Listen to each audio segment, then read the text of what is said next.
Queridas amigas y amigos de Actualidad con Alexis Ortiz, aquí en bienvenidosvenezolanos.com. Ahora vamos a escuchar a un economista muy competente, hondureño, hablándonos de cuáles son las medidas que hay que tomar para rescatar la economía de ese interesantísimo país centroamericano. Bueno, y si a ustedes les gusta lo que se dice en nuestros programas, por favor, conéctese, suscríbase a nuestro canal.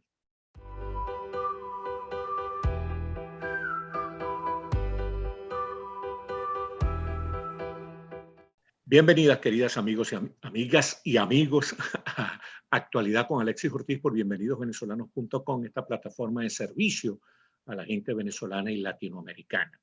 Hoy vamos a hablar con un personaje sumamente interesante, economista, asesor financiero, empresario exitoso, hondureño, un hombre que se caracteriza por dos cosas. Es muy conocido en Honduras por sus opiniones económicas y políticas muy interesantes. Incluso una vez fue candidato a vicepresidente de la República. Pero también, aparte de ser un hombre muy culto y muy conocedor de la realidad hondureña, se le conoce también por dos marcas, digamos, de fábrica de él, que son sus tirantes y su puntualidad. Aquí tenemos a Carlos Urbizo, un amigo muy querido, educado en Belice, en la Honduras británica y en Estados Unidos. Bienvenido, Carlos. Muy buenas tardes, mucho gusto de saludarte, Alexis, y te agradezco mucho la invitación aquí para tratar de orientar un poquito a la opinión y el pensamiento de tu audiencia, porque como escribió un francés que escribió un libro sobre Honduras hace como 10, 15 años, dijo, estoy escribiendo este libro porque Honduras parece ser invisible en el mundo y yo quiero que los franceses conozcan Honduras. Sí, señor. Ahora fíjate tú, hablando del libro, estamos esperando, yo sé que estás escribiendo un libro que a mi juicio, por conocer mucho el contenido del libro, que tú me has anticipado algunas páginas, es un libro que va a marcar pauta, no solo en Honduras, sino en Latinoamérica, porque yo diría que ese libro es una requisitoria contra el populismo, la demagogia y la irresponsabilidad y un llamado a un desarrollo sustentable, serio, amparado en las libertades. Ese libro, creo, el nombre que tienes hasta ahora es Transformación Cultural. ¿No? Háblanos de ese libro un poco, Carlos. Correcto, transformación cultural, correcto. Y como subtítulo es una salida de la pobreza y un camino hacia una vida mejor. ¿Qué fue lo que sucedió? Que me invitaron a dar una conferencia que yo escogiera el tema y escogí esto porque se habla muy poco de valores culturales que son los que conducen la conducta, valga la aparente redundancia, de las personas y que yo sostengo por lo que he aprendido, no porque sea idea original mía, que nuestros valores culturales, nuestra conducta es la que nos tiene en la situación que estamos. Entonces, si nosotros queremos cambiar el estado de cosas y todos queremos una vida mejor, desde luego, pues entonces tenemos que cambiar la forma de pensar para cambiar la forma de actuar y que podamos lograr nosotros ese bienestar para toda la nación. O sea que no hay desarrollo sin cambio cultural, Sí, sin una instalación de valores que conduzcan al desarrollo. claro, y hay de todo tipo de casos, ¿verdad? Porque no quiere decir eso subestimar tampoco los recursos naturales que Dios le pudo haber asignado al área donde accidentalmente nacimos cada uno de nosotros, ¿verdad? Venezuela, por ejemplo, tiene las primeras o segundas reservas más grandes del mundo en petróleo, pero hay una serie de valores que no la han conducido a que pueda aprovechar ese recurso natural. Y tienes un lugar como Japón, ¿verdad? Que ellos pues sostienen que su recurso natural es la gente, ¿verdad? Y de alguna forma a través del tiempo se fueron educando, ilustrando, como decían ellos después de la guerra, imitar, ¿verdad? Para después pasar a innovar y luego a inventar, que es donde finalmente han estado, ¿verdad? Nosotros no hemos tenido ese tipo de transición, lamentablemente, ¿verdad? Entonces, no es subestimar, te repito, los recursos naturales son muy importantes, pero aquellos que estamos más o menos en esa línea de las humanidades, de las ciencias sociales en vez de naturales y de la sociología, antropología y todo este tipo de cosas, creemos que necesitamos otros valores particularmente en Latinoamérica, ¿verdad? Que no vaya a dividirse el país, ¿verdad? O el mundo entre vivos y tontos, que no vaya a dividirse entre ricos y pobres, ¿verdad? Primer mundo, tercer mundo, sino que se divide en personas que tienen opciones y las aprovechan de acuerdo con los talentos que Dios nos dio. Fíjate tú, es que me llama mucho la atención lo que estás diciendo, porque hace unos meses yo escribí el prólogo de un libro de Vladimiro Mujica, un académico venezolano muy interesante, y en el prólogo trataba de decir que el comunista más lúcido que ha existido, que es Antonio Gramsci, que fue secretario general del Partido Comunista Italiano, planteaba que para imponer el comunismo había que ganarle la batalla cultural a la gente democrática como nosotros. Es decir, que él corrigió a Marx, que lo más importante no era la lucha de clase y esas necedades que sostuvo Carlos Marx, sino que lo más importante era el cambio cultural. Y fíjate tú que me interesa mucho que tú estás bien apuntado en esa dirección, porque así para los comunistas impulsar el cambio cultural para derrotar al capitalismo es importante, para nosotros defender la democracia defendiendo una cultura democrática, económica, política, ambiental, es también clave para nosotros. Absolutamente. La batalla de ellos es tratar de ver cómo nos cambian los principios y valores que tenemos nosotros, que son individualistas en el término cristiano, como dice Juan Bautista Alberdi, ¿verdad? Y el hecho está de que una de las grandes máximas del catolicismo, el cristianismo, es querer a tu prójimo como a ti mismo, ¿verdad? Entonces, desde ese punto de vista, es un egoísmo, pero que beneficia a todo mundo, porque todos finalmente somos egoístas, ¿verdad? Yo estoy aquí en Sí, este... porque los cristianos, en la doctrina social de la iglesia se llama el personalismo, para diferenciarlo del individualismo que suena a egoísmo, mientras que el personalismo es precisamente la defensa de la dignidad de la persona humana. Pues sí, porque tú sabes, vaya, que no todo el mundo necesariamente comparte esto, pero ilustra el punto que antes de que viniera Cristo, pues el pueblo escogido era Israel, ¿verdad? Como Claro. pueblo. Y él vino y dice, no, si cada uno de ustedes puede acercarse a mí, puede abrir su cuenta personal conmigo, ¿verdad? Y pasamos a otro tipo de pensamientos. Pero hablando de valores culturales, por ejemplo, el que me llama a mí la atención es el de confianza. Imagínate tú, de acuerdo con las encuestas que hace anualmente Latino Barómetro, que es excelente y se la recomiendo a todo el mundo, Sí. entre preguntas está la parte de la confianza. Y en el caso de Honduras, por ejemplo, solo 15% tienen confianza en los demás. 85% no confiamos ni en nuestra sombra, te puedes imaginar. Entonces no es posible construir una nación que va a estar unida, ¿verdad? Solidaria, sí. En lo malo, si no nos tenemos confianza, porque siempre estamos pensando en qué ventaja anda el otro buscando y que aquí, si tú ganas, yo pierdo, que no podemos pensar en que los dos podemos ganar, que cuando Adam Smith hablaba de la mano invisible, a eso se refería, ¿verdad? Y los comunistas han tratado de atacar la mano invisible, que dice la mano invisible que conduce a los monopolios y a esto y el otro. No, lo que Adam Smith quiso decir es lo mismo que dice la iglesia, lo mismo que dijo Juan Bautista Alberdi. Yo voy a tratar de quedar bien contigo para que tú quedes bien conmigo también. La regla de oro, ¿verdad? Haz a los demás lo que quieres que los demás hagan para ti. Fíjate tú, si alguien, a mí me consta, porque he estado en Honduras contigo y he visto el respeto y el reconocimiento que te tiene la gente, si alguien es competente, tiene autoridad, autoritas, como decían los latinos, para hablar sobre la democracia política y económica de Honduras, eres tú. Háblanos de cómo está la democracia política y económica de Honduras. Bueno, para comenzar, tú sabes muy bien que yo sostengo que en Honduras jamás ha habido democracia. En 199 años, que esa es la verdadera deuda que se tiene con el pueblo hondureño, ¿verdad? Y tengo un par de argumentos para poder justificar lo que yo digo. Si hubiera democracia en Honduras, o la haya habido, no tendríamos el perfil que tenemos de pobreza, de corrupción, de impunidad, de falta de empleo, de bajos sueldos, etcétera. Ningún país democrático, llámese primer mundo, tiene un perfil como lo tenemos nosotros y la mayoría tal vez de los pueblos latinoamericanos. Número dos, si tuviéramos democracia y tenemos estos resultados con democracia, pues entonces ya fracasó.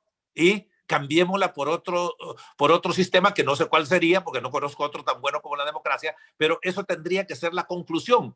Pero también, como yo sostengo que no ha existido, no puede haber fracasado algo que nunca llegó, algo que nunca existió, ¿verdad? Entonces, en Honduras, como en muchos países nuestros, lo que hemos tenido solo son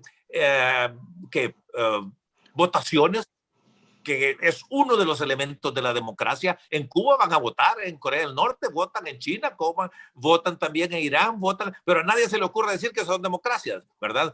Porque son democracias electorales en vez de las que tú y yo conocemos, porque lo hemos estudiado, de la democracia libertad, que quiere decir igualdad de oportunidad, que quiere decir separación de poderes, ¿verdad? Que quiere decir medidas constitucionales y de leyes que impiden o reducen al mínimo la corrupción y la impunidad, ¿verdad? Imperio de la ley.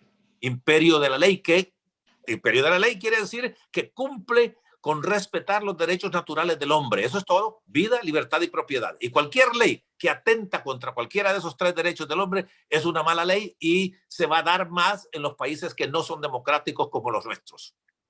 Y eso en materia política, ¿no? Del régimen político que no responde a los criterios de lo que es la democracia. Es decir, lo que ha definido como democracia, por ejemplo, la Organización de Estados Americanos, no encaja con regímenes como los de nuestros países en general. Pero en materia económica, ¿qué orientación darías tú, que has trabajado tanto esa materia? Mira, la única orientación que es consistente y congruente con la democracia es el capitalismo de libre mercado. Hay tres tipos de capitalismo: capitalismo de Estado, como lo fue Singapur y que poco a poco se está quitando de ello, como está aparentemente en China. Tenés también el capitalismo de amigotes, ¿verdad? Donde solo existe para pequeñas argollitas, ¿verdad? Y no existe para todo mundo. No todo mundo tiene oportunidad, como aquí en Estados Unidos, para poner un ejemplo, ¿verdad? Que tú puedes comprar acciones de Ford, de IBM, de Apple, de Microsoft, de las que quieras. Solo oprimes un botón y puedes comprar una acción. Y ahora han comenzado a vender fracciones de acciones. Te puedes imaginar, ahí veo yo los anuncios en televisión que dice: mire, con $5 usted puede comprar algo en el mercado. Imagínate, ¿verdad? Eso es tener libertad, porque los otros negocios pequeños, ¿verdad? Aquí en Estados Unidos, pues pertenecen a una familia solo para ellos, pequeños, y todavía no se han catapultado a hacer alguna oferta pública. En los países nuestros no. Si tú vas a comenzar un negocio de alguna magnitud en nuestros países, o yo llamo a mis 2 o 3 amigos para que sean accionistas, y los demás, pues que les vaya bien, ¿verdad? Y entonces así poco a poco se han ido creciendo y creciendo todos estos pequeños, ¿verdad? Grupos, al grado que hoy ya son imparables prácticamente, porque te voy a decir, si va a haber un negocio que requiere 100 millones, ninguno de los chiquitingos lo va a tener, eso solo lo tiene el grandote. Entonces ese negocio, que es para beneficio del consumidor, va a existir hasta que el grandote que ha acumulado se le ocurra que quiere ponerlo. Mientras tanto no sucede, y entonces nos perdemos grandes oportunidades de vivir mejor, de empleo, de invenciones, etcétera, etcétera, ¿verdad? ¿Y cómo está en ese sentido Honduras? ¿Está funcionando el capitalismo, digamos, como lo concebía eh, el alemán Ludwig Erhard, la economía social de mercado con el complemento ambientalista, o está todavía muy atrasado el capitalismo hondureño? No, bueno, tú sabes que yo he sostenido que en Honduras no ha existido tampoco el capitalismo, ¿verdad? Y yo podría entender, si a alguien le dicen que si está de acuerdo con el capitalismo, diría que no, porque solo lo ha golpeado a través del tiempo y ha servido para muy pocos. ¿Pero por qué? Porque no es capitalismo lo que existe en la mayoría de nuestros países, y yo puedo hablar por Honduras y algunos otros que los he estudiado. Lo que ha existido es el mercantilismo que heredamos de España, ¿verdad? Y está definido por la Enciclopedia de Ciencias Sociales de la UNESCO, que es básicamente aprovechar monopolios a través de la influencia con el gobierno, acercarse al gobierno como grupo fuerte, aportar grandemente a las elecciones, a las campañas, para que pase leyes que me beneficien a mí y que te dañen a ti de alguna forma, ¿verdad? Una suerte de populismo económico. Bueno, correcto. Eso es lo que ha prevalecido y lo puede estudiar cualquiera, ¿verdad? Y que es lo que nos trajeron aquí los españoles sin que se sientan ofendidos los españoles de ahorita, que no tienen nada que ver con eso, pero tienen que cargar con la culpa por el apellido que tienen, español, ¿verdad? Bueno, Pero bueno, pues, bueno, afortunadamente para que ellos vean que no hay mala intención de tu parte, tú no tienes un apellido ruso. bueno, no, correcto, ¿verdad? Es vasco, ¿verdad? Pero que también tuvo sus problemas en un momento dado. Entonces, ¿qué es lo que sucede, mi amigo Alexis? Que a través del mercantilismo podemos nosotros explicar muchas cosas que suceden. El proteccionismo que puede existir, ¿verdad? De prohibir, por ejemplo, importaciones de algunas cosas para favorecer al productor local. Y entonces cuando este productor local dice que él crea empleo, etcétera, etcétera, lo que está diciendo, mire, protéjanme a mí porque no tiene más socios que él mismo. Entonces todos los beneficios o utilidades van a ir para él, ¿verdad? Entonces, si tú ves ley del café, ley del maíz, ley de esto, Apro- arancel. Aprovecho para hacerte una pregunta desafiante en estos minutos que nos quedan.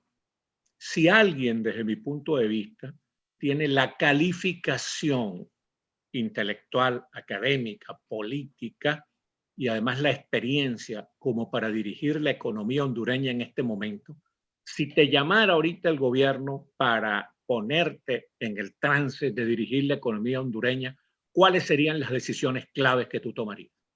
Mira, las decisiones claves en el campo de la economía tienen que ver con política fiscal y política monetaria. Y eso es bastante conocido, qué es lo que funciona. Y en este momento lo que funcionan son las políticas keynesianas, John Maynard Keynes. Eso es lo que prevalece en el mundo entero.